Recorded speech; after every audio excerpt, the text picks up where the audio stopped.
অন্যদিকে মোহনা বাড়ি ফিরে রাহুলের কথা ভাবতে থাকে। আর এদিকে তার মা তাকে ডাকাডাকি করলে সে সেদিকে কানই দেয় না। মোহনা, এই মোহনা, কি রে, কি ধ্যানে মগ্ন হয়ে আছিস তুই? কি রে মোহনা, তোকে এতবার করে ডাকছি, তুই কি শুনতে পাচ্ছিস না নাকি? কি ভাবছিস তুই বসে বসে? না গো মা, আমি সেরকম কিছু ভাবছি না। বলো, তুমি কি বলতে এসেছিলে? সেরকম কিছু না, ওই যে তুই বলছিলিস না তোর সামনে বৃত্তি পরীক্ষা আছে, তা সেই পরীক্ষা কেমন কি হলো, তার কি কোনো রেজাল্ট বেরোলো নাকি, সেটাই তোর কাছে জিজ্ঞাসা করতে এসেছিলাম। হ্যাঁ গো মা, পরীক্ষা তো আমার খুবই ভালো হয়েছে, মনে হচ্ছে এবছর বৃত্তিটা আমি পেয়েই যাব। সে তো খুব ভালো কথা। আচ্ছা ঠিক আছে, তুই বস, আমি তাহলে যাই, আমার ওদিকে অনেক কাজ আছে।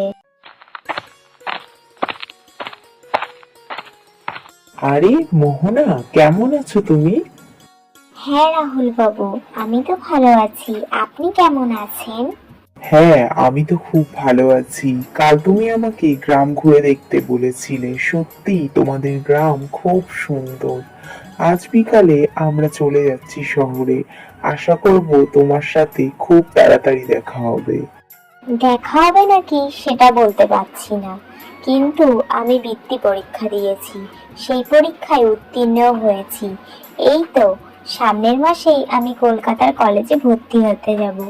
আশা করব হয়তো তখন আপনার সাথে দেখা হতেও পারে। মোহনা, আজ তোমাকে একটা কথা বলবো। তোমাকে যেদিন আমি প্রথম দেখেছিলাম, সেদিনই আমি তোমাকে ভালোবেসে ফেলেছি।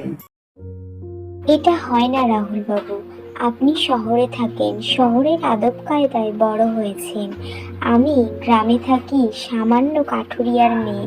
আমার সাথে প্রেম ভালোবাসা আপনার মানায় না।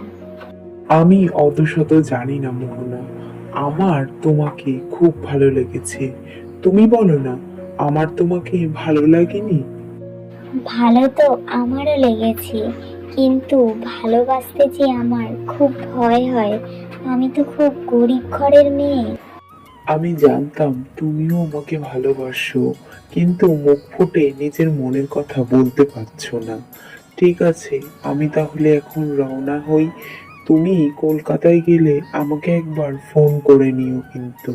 আচ্ছা ঠিক আছে, তুমি যাও, সাবধানে যেও কিন্তু।